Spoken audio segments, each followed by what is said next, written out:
everyone out there, and welcome to another episode of the Scoliosis Warrior podcast.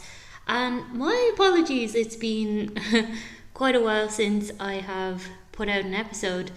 I've been pretty busy back in college now, full time, doing outdoor activity instruction, so teaching people how to walk in the mountains safely and kayak and rock climb as well. So tis been full on, and I've had to put some of me stuff on the back burner, some of my podcasting and other commitments. But I was absolutely delighted to be able to fit in this episode today with Erin. Erin has been doing fantastic work on Spiral Spine over in Nashville, Tennessee, and she has a new studio opening up soon. So we had another fabulous conversation today, debating about the words disability and deformity within the context of scoliosis, and also talking about clothing choices, why we wear what we wear, amongst loads of other really interesting topics. It's always such a pleasure to talk to Erin. I just love this woman, and I actually can't wait to meet her in person someday very soon. So anyways, guys, hope you enjoy this episode as much as I enjoyed talking to Erin. And if you do like it, subscribe to the podcast and send me a little message on Instagram to let me know what you think. All right, guys, take care. Enjoy the episode. I love it. How's life? Man, life's busy. Life is crazy busy for me. I bought a studio. So I bought an actual building for my studio to move into. So that's under construction right now. Oh my gosh. Congratulations. It's so much. Thank you. Yeah. So we're going from a 1,400 square foot studio to a 2,300 square foot studio. So I can now offer people with Scoli a place to come for retreats. And so all really good stuff. We're just growing so fast here. I've got 11 teachers, and most of our books are totally full. There's just a lot of Scoli beauties out there that need to get loved on. So that's amazing, yeah. Erin. Wow. That's absolutely incredible. Juggling that between my normal clients and being a mom and a wife. And I had 7 boys sleep over at my house last night. Oh. And soccer games, and it's just busy right now. What about you? You have a million things going on too that are changed since I last spoke to you. Yeah. So since the last time we spoke, I'm back in college full time now. I'm training to become an outdoor activity instructor. So leading people up the mountains, teaching people how to rock climb and kayak as well. So and skills that are all totally new to me. Like obviously I know how to like be in the mountains and stuff, but all the kind of like navigational aspects of it are new to me. Kayaking is completely new to me. Rock climbing is new to me. And yeah, it's been a big learning curve, because you're like, especially with kayaking, like you're using muscles that I never even knew existed, like in all the rotation in it. My God, my back does not like the rotation. It's very hard on it. Talk to me about that. So when you told me that you were starting to do this like a month ago, I was so inspired, and I wanted to talk about this with everyone on the podcast so that A, why did you decide to do this? B, how is your body doing with all this? Because you had a fusion years ago, it was taken out. I mean, like, it's so much. Talk to us. What's going on with all this? Well, I suppose I've always loved being in the outdoors. I've always had kind of a natural affinity with it. And where I live here in Kerry, it is like an outdoor adventure capital. And there's a lot of work in the summertime for people who are qualified instructors. So I always kind of thought, like, personal training, it's generally, it tends to be very busy in the in the winter time, when people are indoors more in the gyms. But then I found it was kind of slowing down a bit in the summertime. So I was trying to kind of think to myself, how can I find a job that I really love doing, but it also give me like consistent work through the summer as well? So I kind of thought, like, outdoor activity instructor in the summer, personal training in the winter, and then I have work all the year round. And it's two things that I really enjoy. So I suppose that was my reason behind starting the course. So I have like a, continuous employment all year round. But yeah, it's definitely like the mountain climbing is fine. The rock climbing was fine. Like, I mean, your forearms do get a bit sore with it at the start and stuff. But it was actually like it was the kayaking that really was very, very hard because like you think like with the motion of kayaking, like shoulders, you're kind of going from side to side. But actually, it's all your core and it's all twisting from side to side. It's all rotation.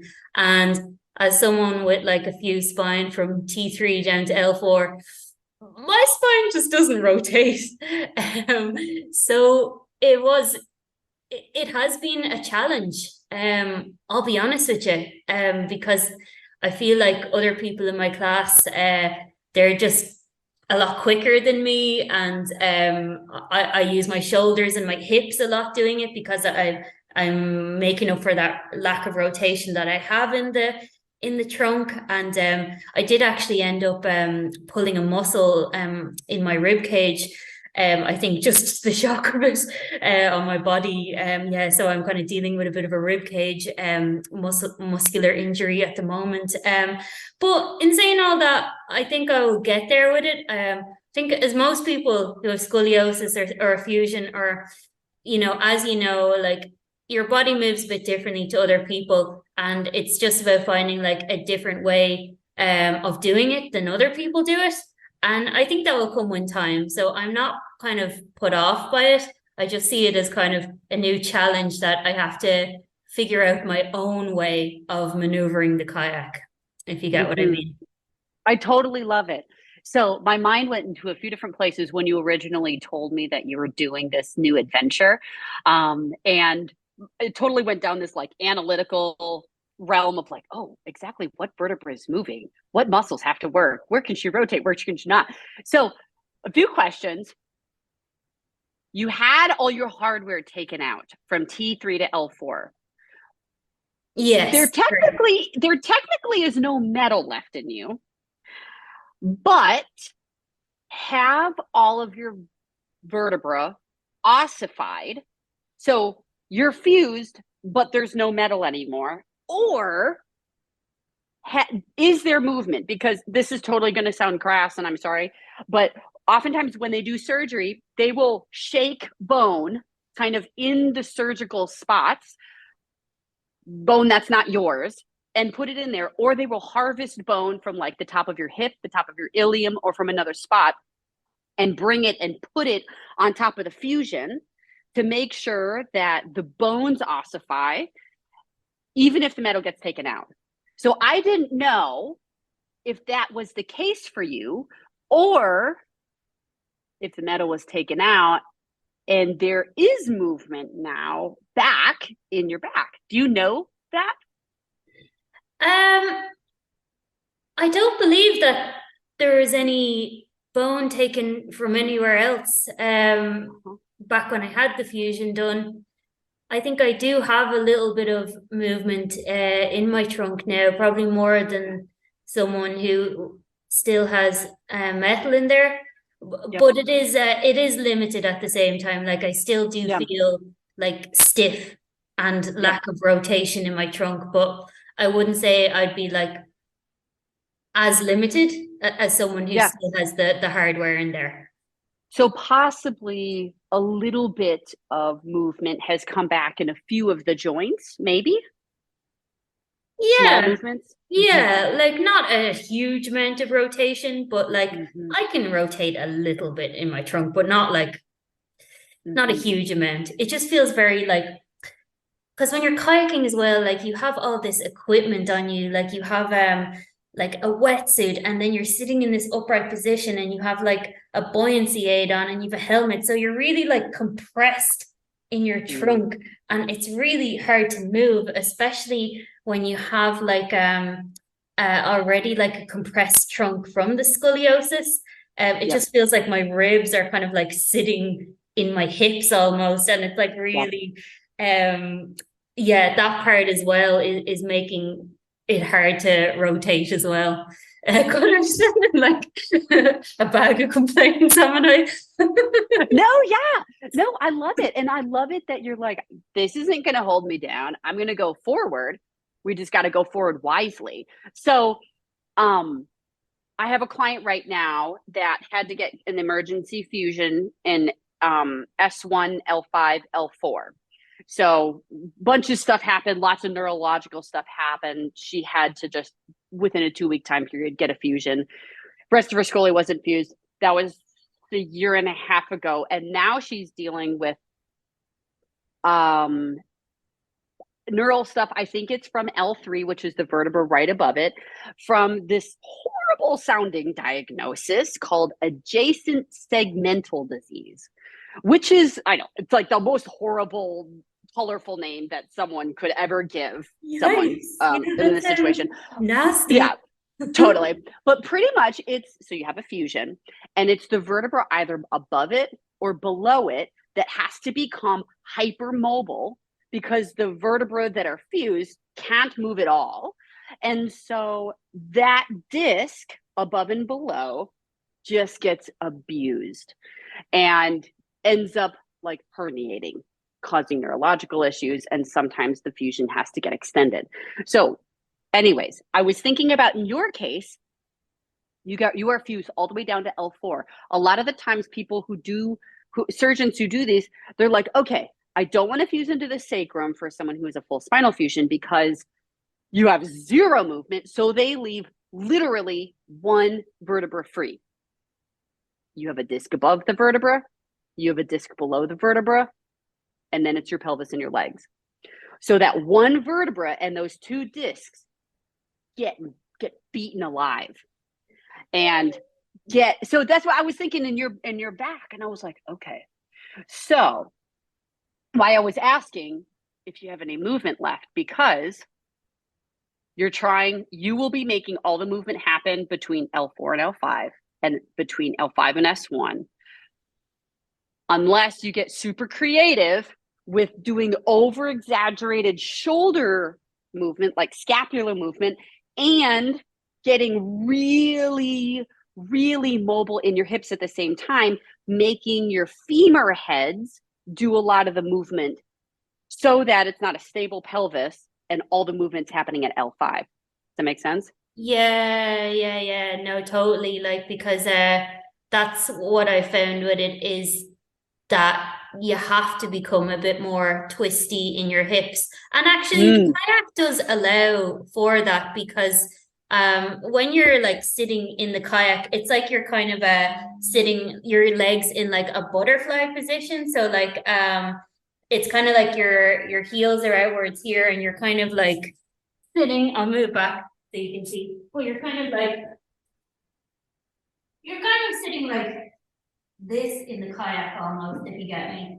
Yep, like a diamond like a long diamond with your legs. Exactly. Yep. And it's like your thighs and your knees are kind of gripping like the side of the kayak. So with that, if you are mobile in your hips, you can use the power in there to kind of twist from side to side. So I've been trying to do that a bit more than the rotation in the trunk. I love it. Because when I tried to do that, I ended up pulling a muscle. Yeah. In my rib cage.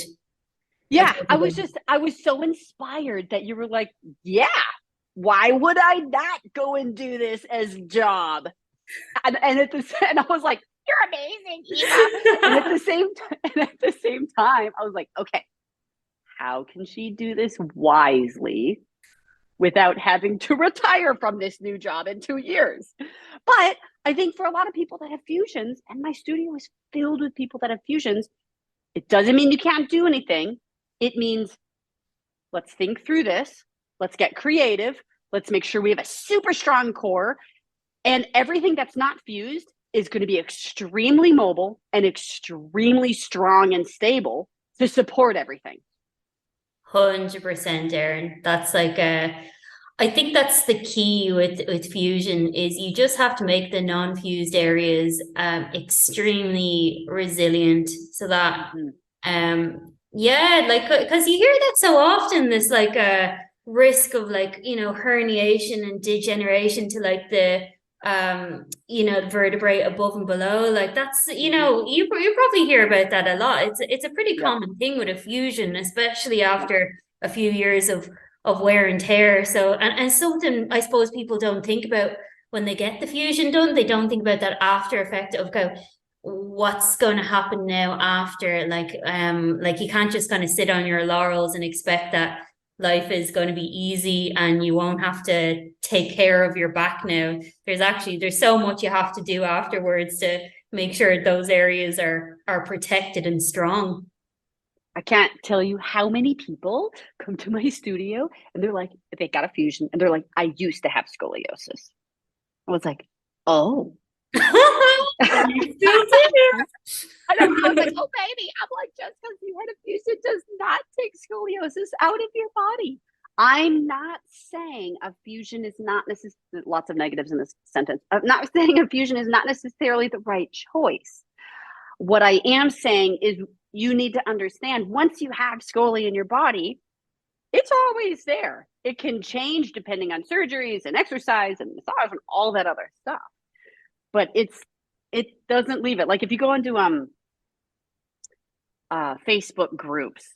If you go in and you look at a lot of fusion Facebook groups, there is a lot of jargon that goes on about, you know, my scoliosis has been cured because I had a fusion. Like, wow, that's a very interesting choice of a word, cured. I was But like, okay. it's such a misconception, but it's such a like common misconception as well. I know. And my teachers and I, we're like, when this conversation starts in a private lesson, I mean, all of us has this like sinking dread in our stomachs. And we're like, oh my gosh, we have to be the ones to tell them that they haven't been quote unquote cured from this. And I have and have to deal with this now. And I'm like, why are we the ones that have to say this?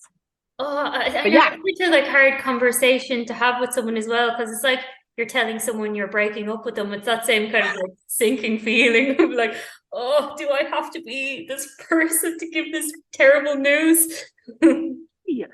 I'm like, oh, here's another meltdown that's happening at Spiral Spine today. Okay. And it's all good. It's all good. But it's so much. Okay, I had another thought about your kayaking thing. So, and you had a pulled muscle. So oftentimes one of the downsides of a fusion, a non-mobile fusion, because you can have ASC, anterior scoliosis correction, or VBT, vertebral body tethering, which is a mobile fusion, which Yeah. wasn't around in your day and age. And it is No. there are, and this is not as common. There are more doctors still do posterior spinal fusions than do a mobile surgery, but we have more and more people that are learning about this and flying to get this done around the world.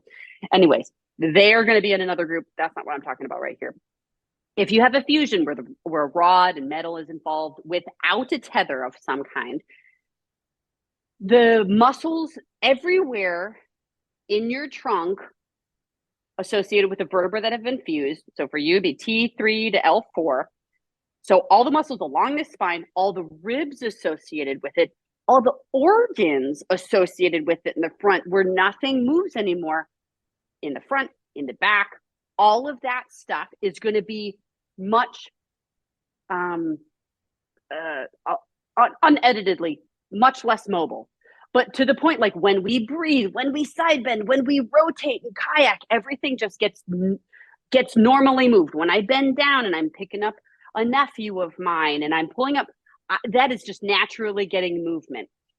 When I do short spine, when I do rollover, any of those things in Pilates world naturally gets movement. When someone who has a posterior spinal fusion, that movement is omitted. Never be able to move that again.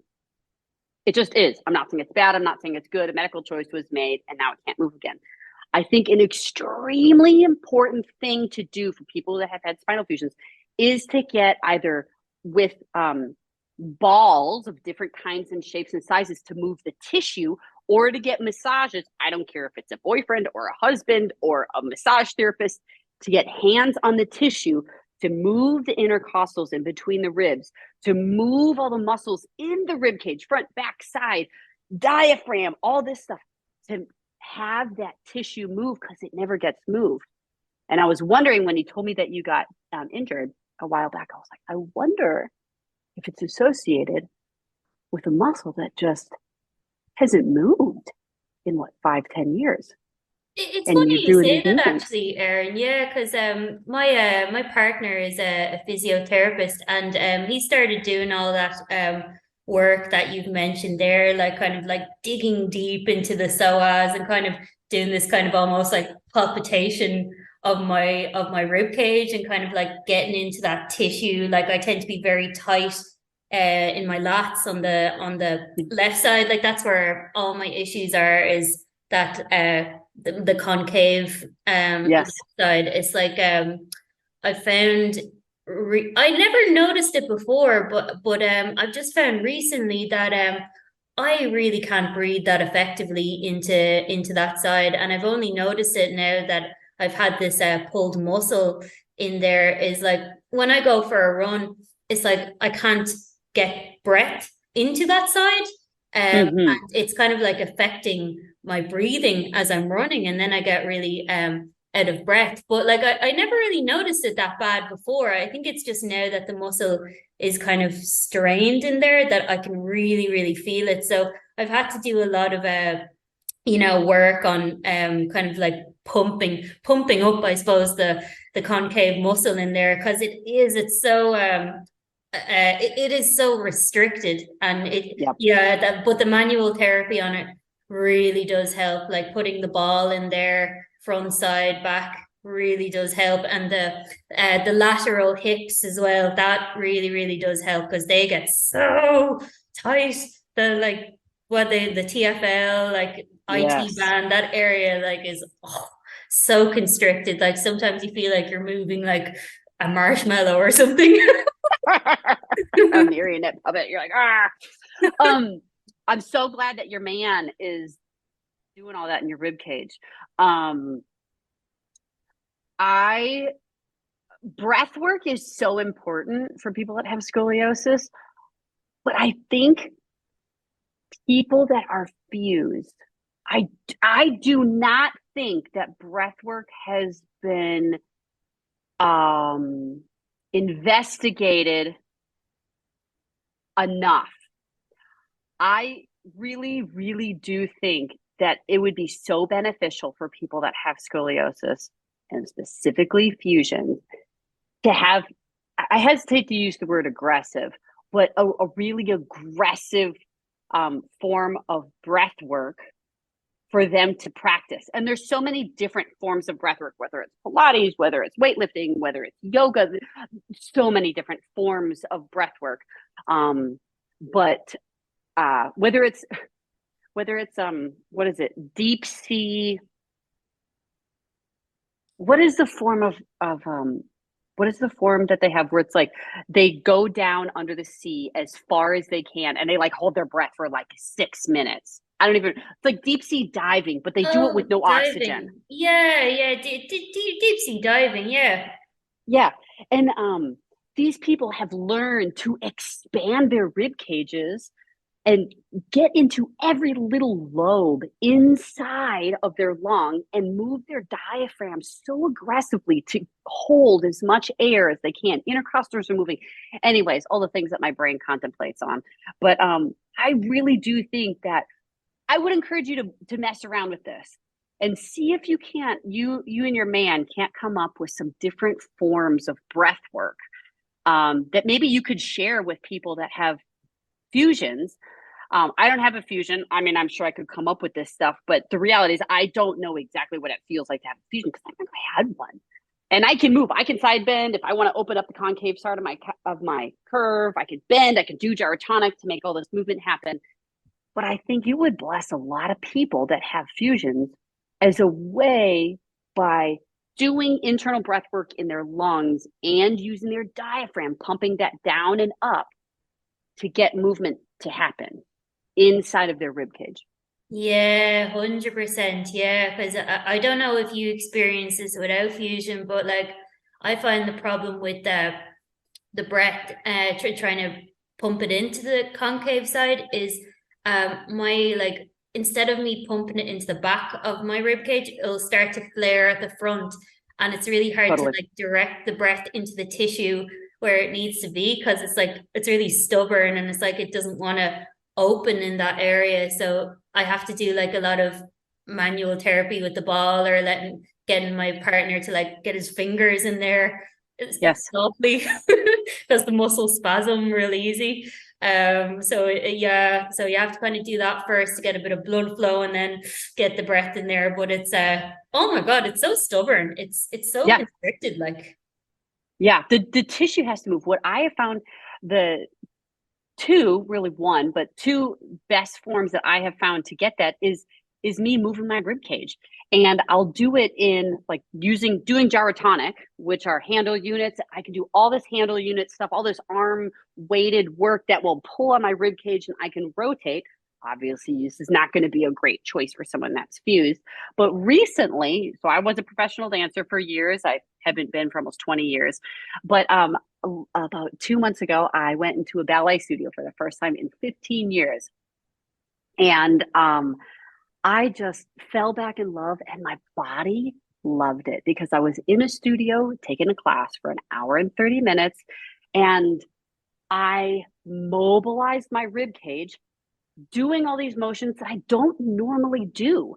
Just like when you kayak, you're like, oh, and I know you're so strong and so mobile, but you do a new motion repetitively over a period of time, and all of a sudden you're like, oh my gosh, I thought I was taking really good care of my body, and you pull a muscle. You're like, oh, whoa. it's weird. Yeah, it's so weird, Erin, because I've never really had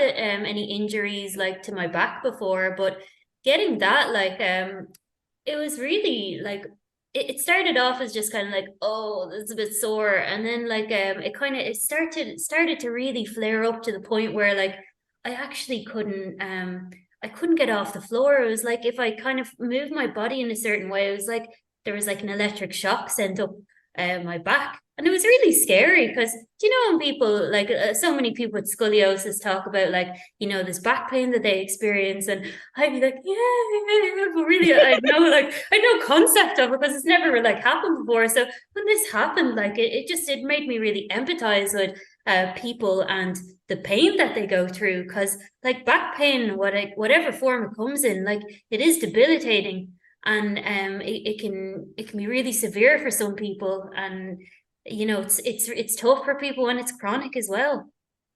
Yep. And I think with that, I mean, my studio is full of people that with scoliosis of all fashions, forms, and sizes, fusions, non, whatever, little kids, 80-year-olds, everything in between. And so I see it all. And having living with it myself, one of the conclusions that I've come to is, and we'll see if I still have this answer when I'm 80 years old, but is you just have to fall in love with movement, and you have to fall in love with being excited about trying different movement often.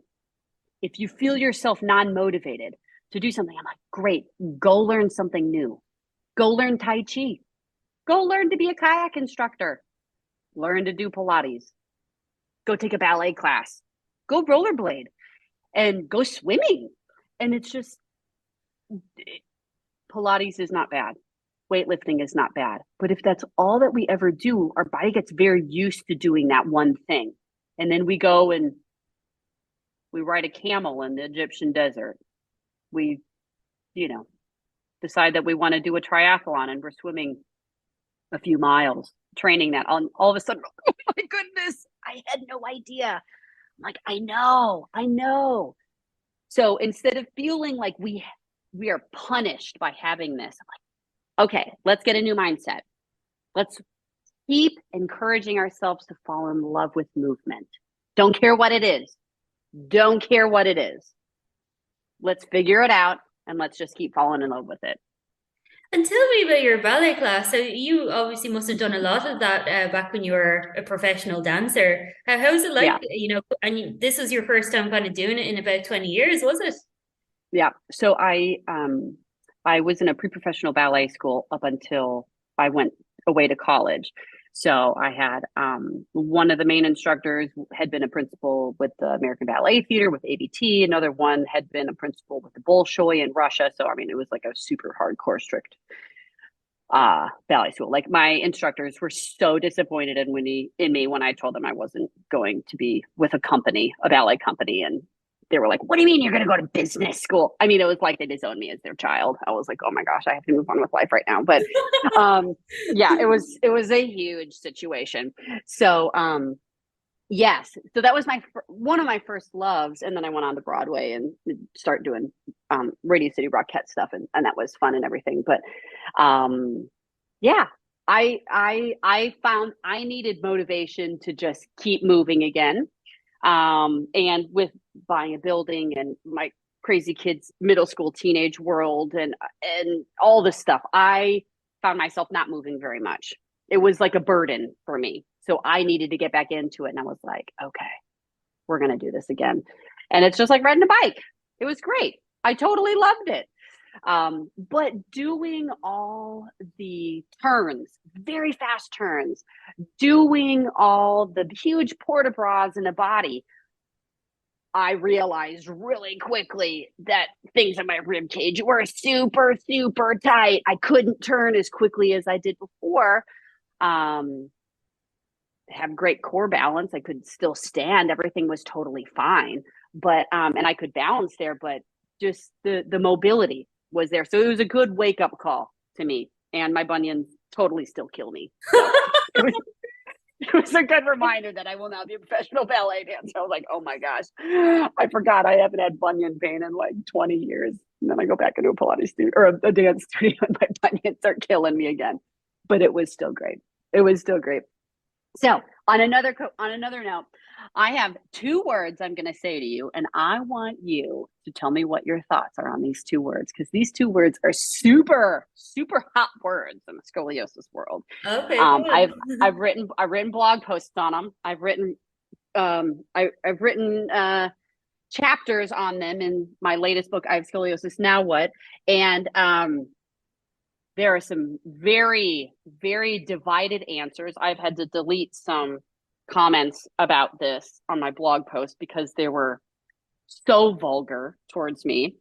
So, and I want to have a discussion about this because this is going to affect a lot of people that have scoliosis. Here are the two words: deformity and disability.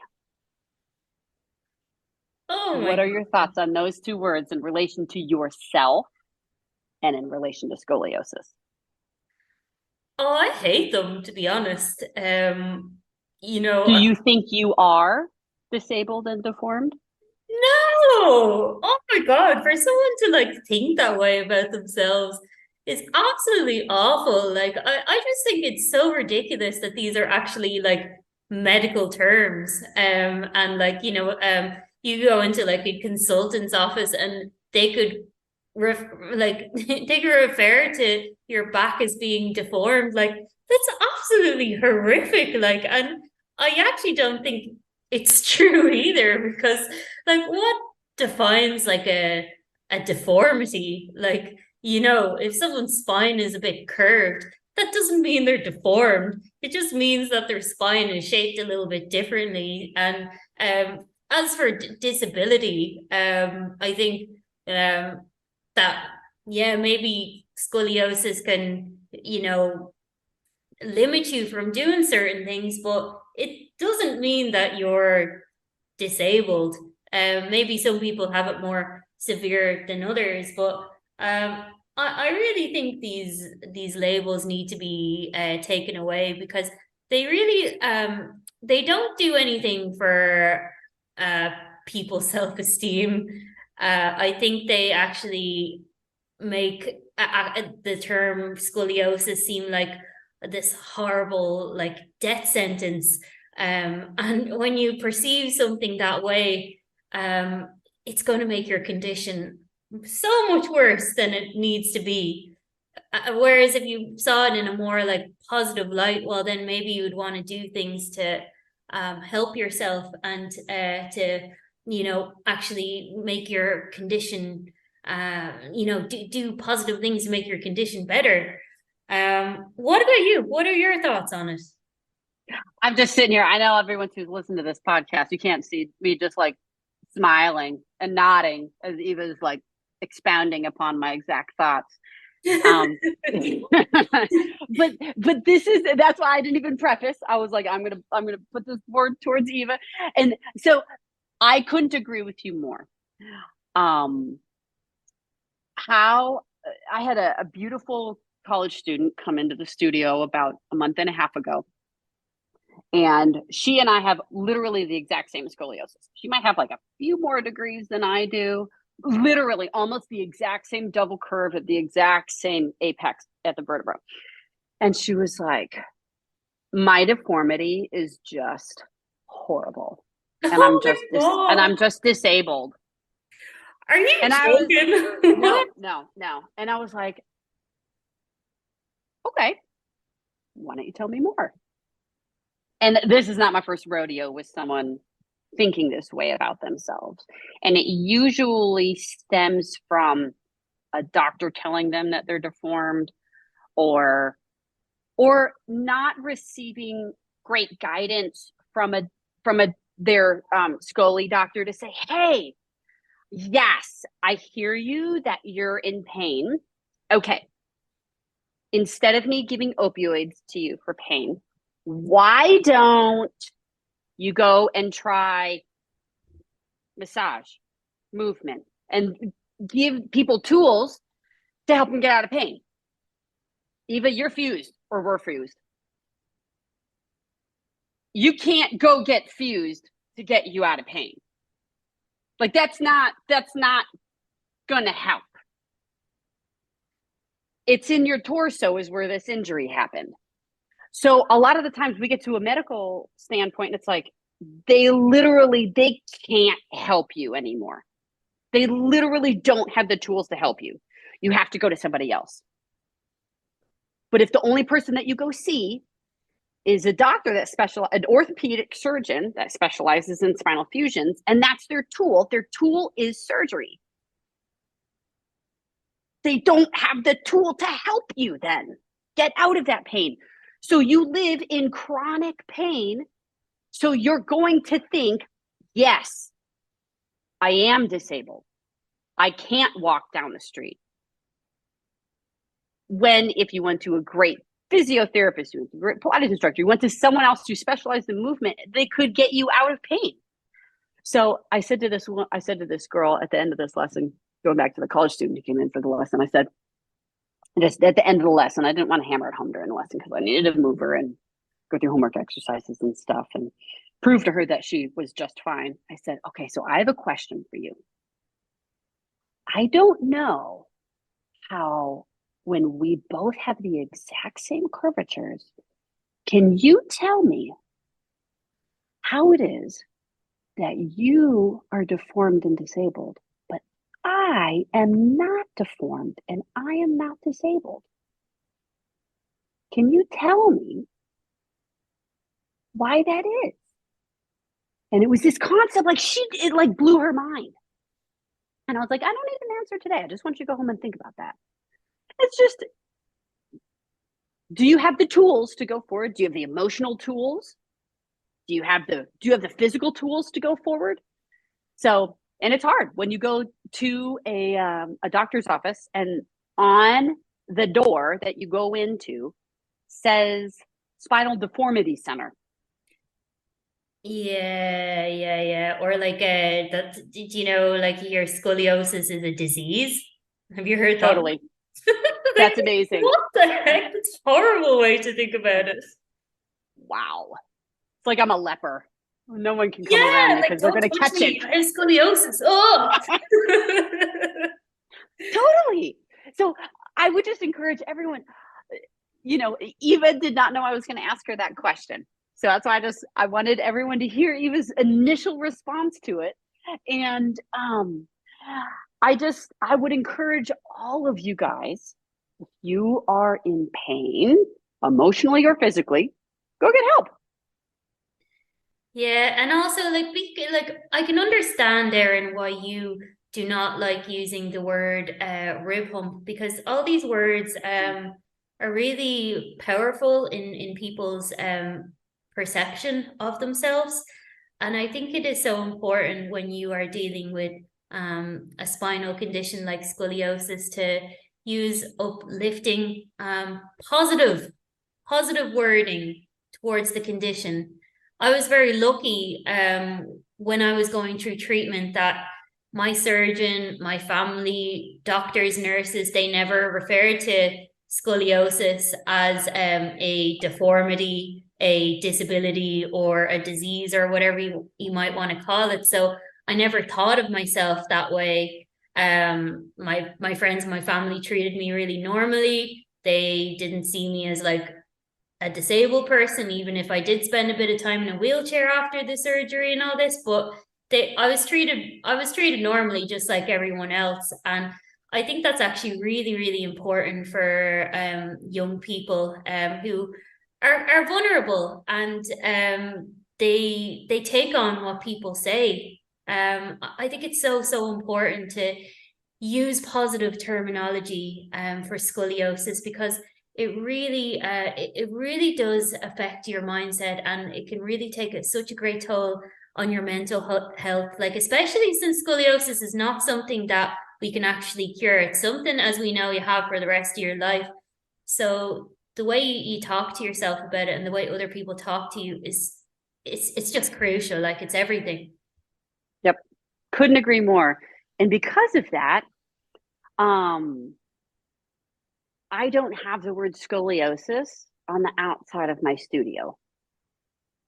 It's Spiral Spine Pilates. When you come in, it is a Pilates studio.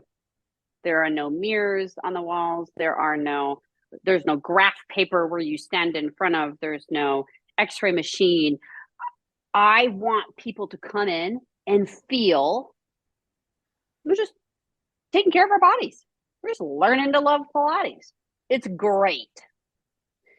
It's so much of a mental battle. And that's one of the things with buying this new location of mine. I've been working with a designer, so the inside is just gorgeous. Like it's not a medical studio. It's not a medical place. It's a treat to go there. It's a visual treat to go there. And even I had a workshop called Scoliosis Intensive, and I've rebranded it to be Scoliosis Retreat, so that it's 2 days where people we have 3 different tracks. The first one is new people who we need to learn to analyze and understand our bodies, get on Pilates equipment for the first time, learn how to move, go home. And then you have exercises that you can do when you're at home. We have track 2. So many people that work with us, they just need to keep moving. Once a year, they can just come and work out. And then track 3 is teachers. We're movement practitioners that want to learn how to do this. But as I was just sitting with all this stuff, I'm like, man, I have to be so mindful of the words that we use here. It's a retreat. Who wouldn't want to go to a retreat instead of the punishment of having to go to this place to get worked on all the time because there's something wrong with me? Yes, this And treatment center for my scoliosis. exactly. There's no treatment center. But that's exactly right. No, that's the mindset of figuring out how to go forward. Deformity, disability, rib hump. I want these words to be erased from people's minds when they live with scoliosis. And it's fine. We're fine. You're fine. You're going to go up in the mountains, teach people how to kayak. Love it, Erin. I'm really excited to come and visit you in person and see the new studio. When's it going to be up and running? Move-in date is actually in 2 weeks. Oh my 2 gosh! weeks. Oh my December gosh! 8th, 2022. Yeah, it's pretty darn gorgeous. I'm excited. It's been a massive undertaking, but I feel very led down this path, and I just want freedom for people that have scoliosis. That's the best way for me to say it. We get this for the rest of our life, just like I get my bunions for the rest of my life. And I'm like, great, okay, It just is. We were not promised a perfect anything. It's okay. We're fine. So how do we just go forward? We live with it. One of my favorite clients is 80. She was born in Quebec, did not learn English till she was 13. She takes care of her 83-year-old husband, never been fused. She comes in for her Pilates lessons. She's just moving. My favorite clients are my 70 and 80-year-old clients. They're just fine. They are just fine. Do they have wear and tear? Yeah, just like every other 70 and 80-year-old people living all around the world. And they've got physical therapists and massage therapists and Pilates instructors, and they're just fine. They're my heroes. I'm like, we're just going to keep moving. We're just going to keep doing this. It's going to be fine. You're going to be fine. It's great. So, okay, I've got another question on this front.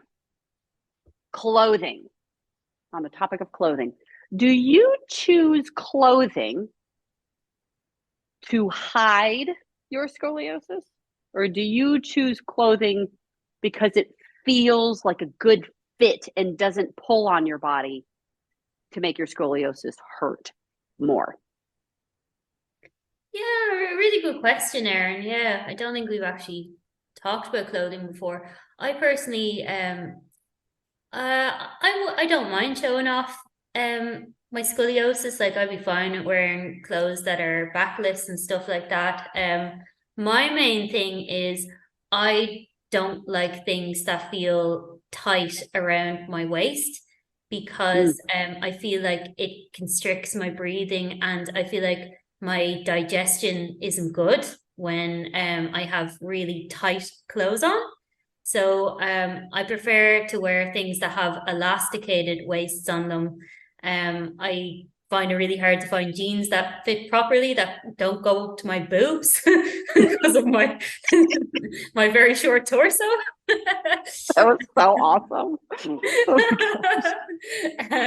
So yeah, I live in I live in kind of elasticated wasteland. I don't like zips.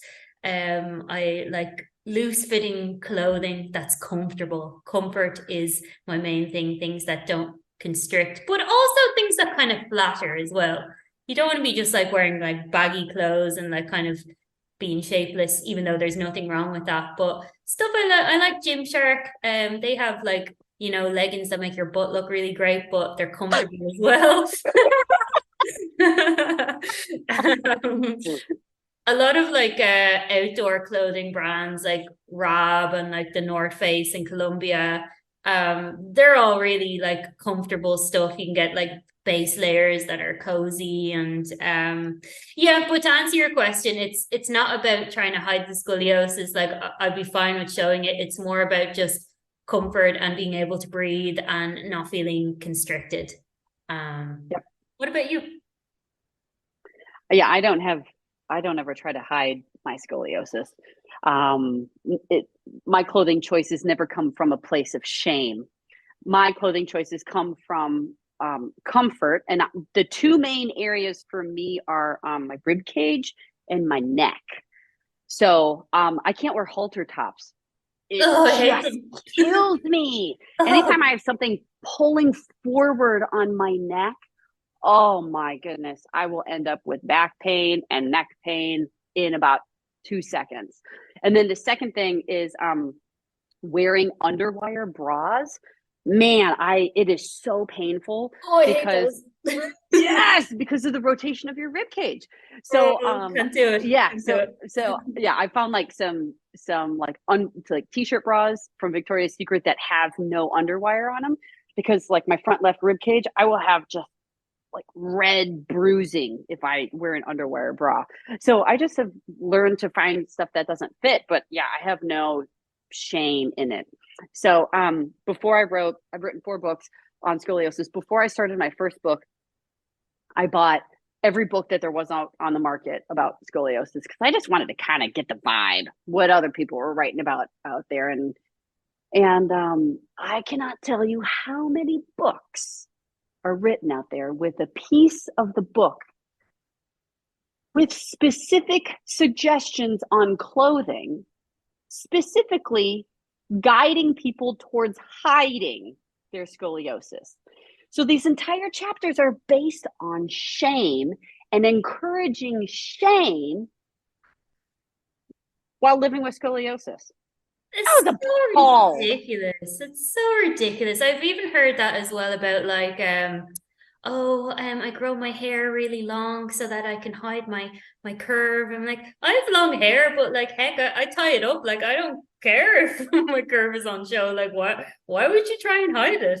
It's you. It's a part of you. Right. Exactly. So everyone who's listening, I just would encourage you to ask yourself, am I making clothing choices based on hiding my scoliosis or on comfort? And if it's hiding, the emotion most likely is shame. You feel like you are wrong, you are bad. And if that is the case, it is worthwhile digging a little bit deeper into that feeling. Like I have a whole chapter on emotions and shame and I have scoliosis. Now what? Or go and talk to a therapist about it. But it is, I have seen it more than once. I had a beautiful scoli person that I worked with about 6 months ago. And I worked with her on and off in person. She doesn't live here. She would come in and then virtually, and she shaved her head. And and finally, we had been working with each other a long time, and I finally felt like I could ask her why she chose to have her head shaved all the time. And she said, I shave my head because I want to be able to look at my back at all times. I don't want anything to get in the way, which is totally the opposite of like why, like she just wouldn't even let the idea of her scoliosis leave her mind. Like it was like this continual punishment that she needed to put upon herself. And I was like, it was amazing how much the emotions took over what she chose to do with her hair. And she would always walk around in like a bikini top or a sports bra. So she would ever presently be aware of how she looked. As in like not as in she was like proud to show it off, as in like she was like trying to make herself feel bad, was it? Or Yes, yes. It was it it was it was it was a hard thing for me to work through. And my suggestion to her at the end of the lesson was twofold. One was threefold. One was I want her to find well, before I say that, she always wanted exercises from me to fix her scoliosis, to cure her scoliosis. oh god.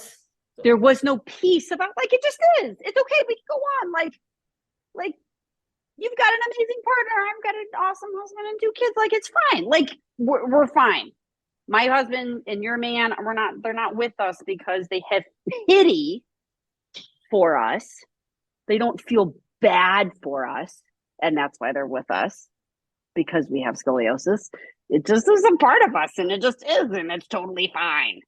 And I told her I want her to go find a new form of movement, or a form of movement that she just loves. And I want her to do it and fall in love with it, or fall back in love with it. And I want her to only do her scoliosis exercises once a day for 20, 30-ish minutes, if that. And I also told her that I want her to go out and be with people again. I want her to go to parties. I want her to go hang out with friends. And the third thing I told her was I want her to grow her hair out. Not to hide her scoliosis, but I want her to pick out her favorite haircut. And we're just going to like live our best life, whatever haircut it is. Just like love herself. Exactly. I saw her like one or two more times. One time, the next time, she was like wearing just like a baggy shirt, not to cover her scoli, but because she was just wearing a baggy shirt that day. And she was so happy.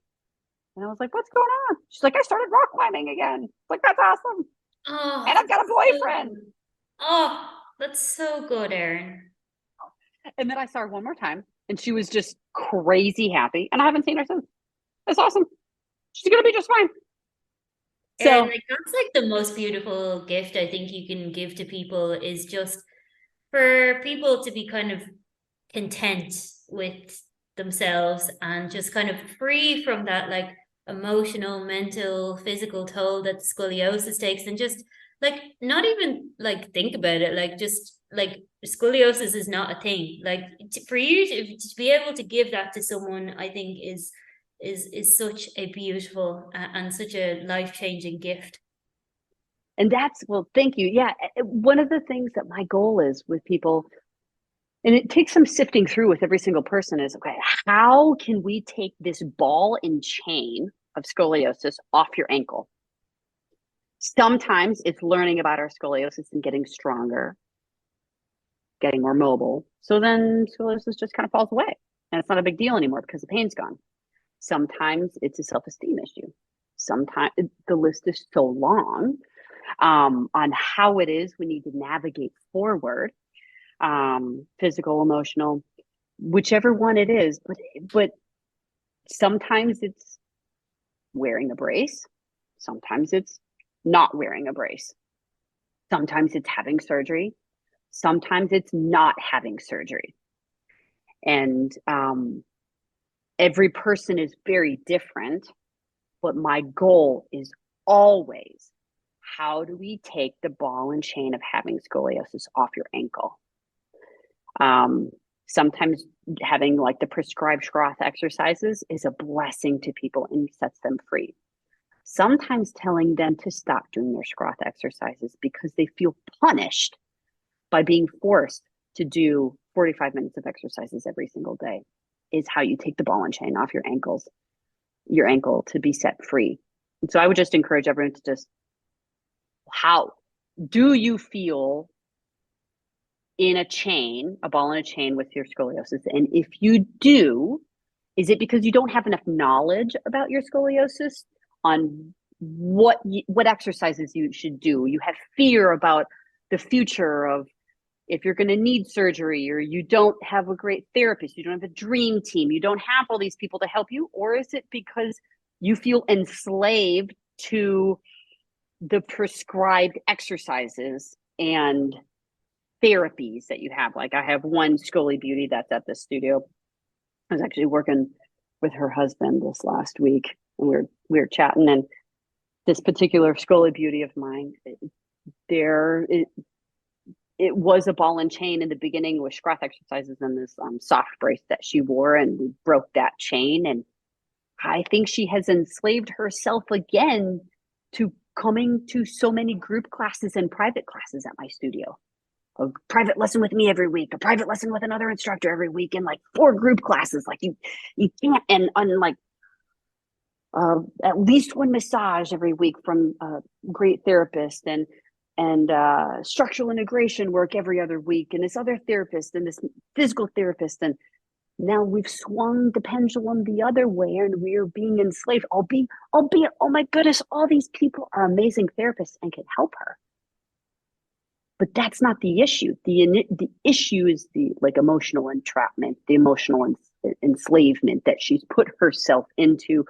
And I think the root is fear of scoliosis getting worse, fear of what will happen if I don't do these things, fear of XYZ. I was in a therapy appointment session for myself one day, and I'm Enneagram 6. My favorite emotion is fear, paranoia. Oh, I go there so fast. And we were talking about something, and this was years ago. She was like, okay, and then what happens? And then what happens? She was like, keep going down the train. Just keep going until there is no more. And I was like, what do you mean? She was like, keep going. And what happens next? And what happens next? And what happens next? To the point that my fear was based in, oh, well, and then I my back can't hold me up. She was like, and then what happens? Then I have to have surgery. And then what happens? And then I die on the table. And then what happens? My husband doesn't have a wife. And then what happens? My kids don't have a mom. And then like I was like, oh my gosh, I had no idea all this stuff was in there. She did. And so I had to go to the end of the train to be like, yo, that's so much. That Wow. is, yeah, that's so much to be like, oh my gosh, how many choices am I making for my own self? Seriously, of my fear of based on death. And my scoliosis is going to cause me death. And how many choices are people all around the world who live with scoliosis making based on fear? And if we go down the train, keep going down until it stops and can't go anymore. Are we making all these choices in our daily life based on the fear of our back giving out and death? So that was a weight heavy comment, but no, but it's honestly, Erin, it's a very big concern. I know even myself personally, I've definitely had that fear even recently, like with having my rib cage injury, it kind of made me think like, oh God, like am I going to be crippled like by the time I'm 40? Like am I still going to be able to run? Like am I ever going to be able to lift weights again? And am I going to be hobbled over? Not being able to move? Like it's kind of when you're like feeling in a bit of a in a down place, like when you're up, like you're not really thinking about these type of things because you're in like generally a positive mind state. But it's when you get down that these kind of irrational fears start to set in, and they can be a very real thing, like fear of the future and what your back is going to be like. It can be very gripping, and it takes a lot of work to kind of sift through it, like. So fair play to you for doing that work with your therapist, because it's not comfortable work. It's not easy. mm-hmm. And one of the things that I find myself, I was actually reading that massive Enneagram book that I have just the other night, because I could feel myself kind of going into that fear realm again. And luckily now, I can catch it before I end up in like full blown paranoia state. But it will. I was reminding myself by reading this book again on what I can become and how, with my personality type, what I need to do to become more emotionally healthy. What do I need to do to be free of the fear and to be emotionally healthy? I have found I have to take care of myself emotionally. I have to do things that I enjoy and I love and that I laugh at, and I be around community. I love gardening. I love being outside in the sun. I love being at a beach. I love being in the water. Um, I love rollerblading. And these are things that when I find myself continually playing the fear card and I start going down that hardcore train path of, like dying on the operating table or whatever, I like, oh man, baby, okay, we're going there. Let's go plant some tomatoes today. Let's go put our hands in some dirt. Yeah, ground yourself again. Exactly. What do you do to help you become a little bit more? What do you do when you are very emotionally healthy? Um, Similar to yourself, actually, Erin.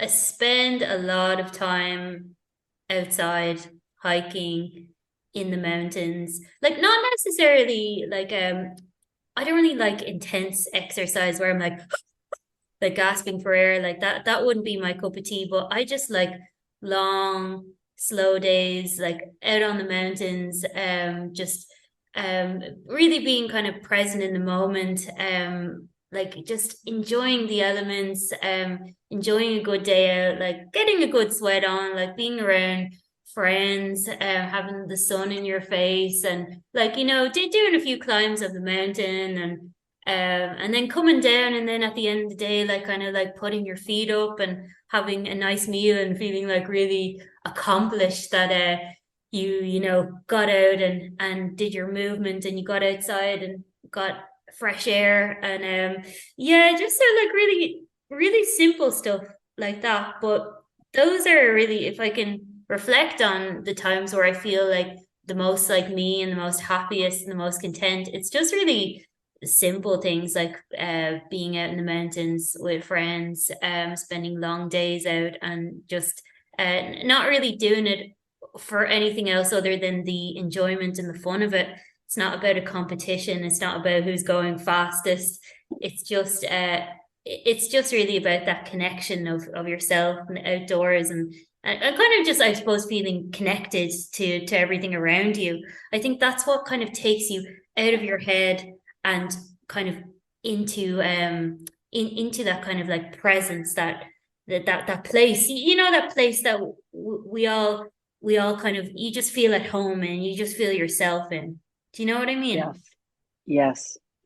Where I can get outside of focusing on me, and I can focus on the greater picture and the glory that the Lord has created out there. And I'm just a little piece, and it's going to be okay. It puts everything into perspective, where my focus becomes less egocentric on myself. Yes. Yeah. I think that's huge, actually. Yeah. Because we can get so consumed in ourselves and our bodies and like what's going to happen in that. But like if you kind of see yourself kind of as you said, as part of like the greater picture, and that we're only just a fragment of that, well, kind of that the insignificance is actually, I think it's actually really it's actually really relieving, and it can take a lot of pressure off yourself to have to be a certain way or to like look a certain way, or just like pressure about the future. It kind of takes that all off, and it's just like, ah, I'm okay. I'm going to be okay. I'm protected. I'm a part of something greater than myself, and I'm going to be okay. Insignificance is freeing. Totally. It is. It is. The feeling of being insignificant and part of the greater speck of humanity is just, it's so freeing. It's so liberating. I love being in nature and taking a walk, working in my gardens, growing food, being at a beach, because you see how many things in nature are not perfectly symmetrical, and yet they're thriving just as much as something that is perfectly symmetrical. You see a tree that, for all intents and purposes, has scoliosis right next to a tree that is straight up and down, and they're both just fine. They're both housing birds and squirrels. They're both producing acorns. They're both producing leaves. They're both literally the same. And I'm just reminded by that. Oh, thank you. I needed that. It's gonna be fine. That's Tomato actually a plants that are, really, tomato plants that are perfect, and then tomato plants that are not. Guess what? They both feed my family. They both produce food.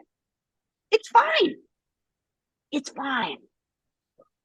I think that's actually a really good thing for people to look at maybe next time they're out on a walk, is there's wonky looking, nature around you, landscapes. Things in nature are not perfect, and yet they all thrive, whether they're straight or bent or curved, and they all thrive in their own little way. And if you can put that back on yourself, well, there's no reason why you can't thrive either. Right. Right. I love it. I love chatting with you, Eva. Oh, All our conversations make me happy. And I hope that everyone that listens, y'all can just take a deep breath. It's going to be all right. Yes, you need movement practitioners. There's not a negotiation on that. Both Eva and I move all the time, and we know our bodies so well. So well. Actually, and I know she's a personal trainer, and you did some Pilates teacher training, and I'm a Pilates instructor and gyrotonic instructor and lots of other things. And I think a big piece of the journey for people that have scoliosis, some might argue with me, but that's okay. Learning the movements that your body loves. And the further you get down your journey, possibly even going through some form of training to be a personal trainer, to be a Pilates instructor. I had a beautiful schoolie client of mine. Money is not a problem for her or her husband, will never be a problem for them. And she told me last week that she is going to start the journey to become a Pilates instructor. She's really intense scoliosis, and she's found so much freedom from doing Pilates. Bought like an entire Pilates studio setup for her house. And she totally has money that she could do private lessons for the rest of her life and would have so much money left over. There's never going to be a problem. But she's like, I feel so good doing this. I want to learn it for myself. And I don't know. Eventually, I may want to teach a little bit so I can give back to other people. And I think that's a big piece for a lot of the instructors that I've seen gone through the Pilates teacher training at my studio with Bounce Body is you learn what you need to do to take care of yourself, but then you go through the process and the hard emotional journey of going through training, learning what your body can and can't do and working through all that. And then eventually being able to help and hold the hand of people who are going through the same journey. And I think until you get to that side where you can help other people, like your journey there's more to your journey. Let's say that there's more to your journey because you can't give what you don't have. So for those of you who are wondering what's the next step in your journey, I would encourage you say maybe it's to take some kind of a teacher training course. Yeah, I would even say like I really got a lot of benefit from reading your book that was directed towards instructors. Analyzing scoliosis. Analyzing scoliosis, yeah. I'd really recommend that to anyone with scoliosis or family members or that who want to learn a bit more about their body, but also like you kind of worded in a way that it's not just scientific jargon that only instructors would understand, but it's kind of layman's language as well that everyone can understand. But I got a lot from that book as being a lay person myself at the time, and I think a lot of people could really benefit from that because it kind of shows you from an instructor to try and teach instructors, but in a way that's very simple to break down. Well, thank you. That's kind of you. It's a journey. It's all a journey. And the goal is just how do we live this journey the best that we can? How do we cut that ball and chain off of us? It's going to be different for everybody. And I would just encourage you guys to journal, to just think about it and just ask, what is enslaving you? What do you love to do that you can't? That you don't think you can? Then we kind of go from there, as Eva's now teaching kayaking and mountain climbing, which is craziness and amazing on so many fronts. Well, thank you for your time today, Eva. Thank you so much, Erin. Before you go, I want you to tell me a bit about when your first retreat is happening. Yeah, so this next year we have 3, and I'm hoping we do 3 every year. It'll be we have one in March, we have one in June, and then we have one in October of next year. You can go to spiralspine.com and check all that stuff out. And my heart is just in the beginning, I was like, don't come to Spiral Spine. Just go around the world and just find someone who can help you. And the more people that come to the studio, the more, I can't tell you how many people they've walked in the studio door and they've just like cried. And I'm like, oh, okay. And the goal is just to have a place that you can go home and you can just get loved on. You can work out and you can meet people that have scoli and get analyzed and figure out where your pads go and all this stuff and learn to move.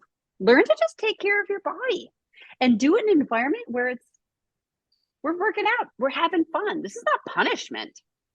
So yes, so that's scoliosis retreat, and it'll officially start because we'll have our brand new gorgeous building in just a few weeks. So we can just go to town. Everyone just start getting loved on. Y'all can come to Nashville, Tennessee, and it's good. It's good. So it'll start next year. I'm so excited. I might try and plan a sneaky trip over. My brother lives in Michigan. So Oh, I do yes. need to visit him at some point. So maybe I'll take a sneaky trip down to Nashville to see you and then to check I out the love it. Scoliosis retreat. I'm so excited for you. It's going to be amazing. A sneaky trip. A sneaky trip. A sneaky trip. Why not? It's so good. All right. Well, until next time, Eva, enjoy your amazing kayaking, and I look forward to vicariously living through you on all of your outdoor adventures, because that sounds totally and utterly amazing. Oh, bless you, Erin. We'll chat again in a couple of months. And I can't wait to hear about your updates and you about mine. I love it. Sounds good. Bye, everybody. Take care. Thank you so much, Erin. Bye, Eva. Take care. Bye bye.